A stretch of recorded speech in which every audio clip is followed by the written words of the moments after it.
दिन में शमशान सिर्फ एक जगह होती है जहां अंतिम संस्कार होता है। शमशान एक ऐसा नाम जिसको काफ़ी गलत समझा जाता है, बुरा समझा जाता है। पर क्या होता है शमशान में जब वहाँ कोई नहीं होता? क्या वो सिर्फ जगह रह जाती है या बन जाती है कुछ ऐसा जिसे कोई नहीं समझ पाता? आखिर अघोरी शमशान में क्यों रहते हैं? भारत में माना जाता है शमशान एक ऐसा सच है जिसे टाला नहीं जा सकता। शमशान सिर्फ मृत लोगों का नहीं होता, वो ऊर्जा का स्थल होता है।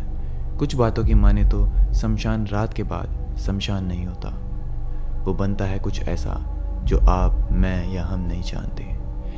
शायद अघोरी इसी रहस्य को जानते हैं या जानने के लिए शमशान में वास करते हैं। हिंदू परंपरा में मृत्यु अंत नहीं है, ये एक पुराने जीवन की अवस्था से नए जीवन की अवस्था में प्रवेश है। शमशान वो जगह है जहाँ शरीर जलता है, पर आत्मा का क्या? आत्मा को तो ना कोई जीव जला सकता है, न शस्त्र काट सकता है, तो उसका क्या होता है? क्या वो तुरंत चली जाती है? गरुड़ पुराण के अनुसार मृत्यु के बाद कुछ समय तक आत्मा अपने शरीर के आसपास और परिवार के आसपास घूमती है, इसलिए शमशान को आंतरिक ऊर्जा का क्षेत्र माना गया। शमशान में दिन में लोग होते हैं, रात में सन्नाटा। लोक कथाओं में कहा गया रात के बाद वहाँ प्रेत शक्तियाँ सक्रिय होती हैं, चिता शांत होती है लेकिन आत्मा जागती है। होता है शमशान का सूर्योदय। कुछ शमशान ऐसे भी हैं जहाँ की ऊर्जा कोई इंसान संभाल ही नहीं सकता, जहाँ लोग रात में जाना अवॉइड करते हैं और उसी ऊर्जा के लिए अघोरी उस शमशान में साधना करते हैं। अघोरी साधु, नाम सुनते ही लोग उनसे डरते हैं, पर वो शमशान को तपस्या का स्थल मानते हैं। क्यों? क्योंकि उनके हिसाब से जो जगह सबसे ज़्यादा डर पैदा करती है, जहाँ इस संसार की ज़िंदगी का अंत हो, वहीं से एक नई शुरुआत का बीज बोया जा सकता है। वही जगह ज़िंदगी के सच दिखाने की क्षमता रखती है। कुछ साधना केवल रात में ही होती हैं, कुछ मंत्र सिर्फ शमशान में सिद्ध होते हैं। अघोरी मृत्यु के बीच बैठकर अपने आप को साधते हैं, भय को तोड़ते हैं, अपनी ऊर्जा का विस्तार करते हैं।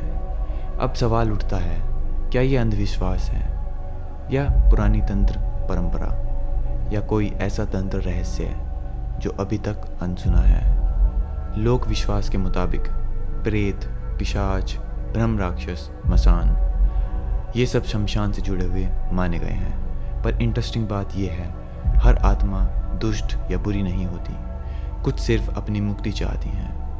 अब थोड़ा साइंस से समझते हैं। शमशान एक इमोशनल हाई इंटेंसिटी जगह है जहाँ लॉस, शोक, फियर, दिमाग वहाँ ज़्यादा अलर्ट रहता है। छोटी आवाज़ भी बड़ी लगती है, हवा का झोंका भी प्रेजेंस जैसा फील होता है। तो क्या सब इमेजिनेशन है या इन्वायरमेंट एनर्जी को एम्पलीफाई करता है? कई लोगों ने बताया रात में जलती चिता के बाद भी धुआं मूव करता दिखा। किसी ने पैरों की आहट सुनी, किसी ने महसूस किया कोई पीछे खड़ा है। सबूत नहीं, पर कहानियाँ बहुत। शमशान डरावना इसलिए लगता है क्योंकि वहाँ अंतिम सच दिखता है। इंसान अपनी मोर्टेलिटी से डरता है, इंसान अपने अंतिम सच को स्वीकारता नहीं है, इसलिए हर उस चीज़ को बुरा या डरावना या गलत बोल देता है जो उसका यह भ्रम तोड़ता है। पर एक सवाल हमेशा रह जाता है। अगर कभी तुम रात के 2 बजे अकेले शमशान में खड़े हो और हवा बिल्कुल बंद हो, फिर भी तुम्हें लगे कोई सांस ले रहा है, तो वो डर है या कोई और? शमशान में शायद सबसे बड़ी शक्ति भूत नहीं, सच का आभास है, एक अंतिम चेतावनी कि इंसान कुछ भी कर ले, मौत एक ऐसा अंतिम सच है जिसे टाला नहीं जा सकता।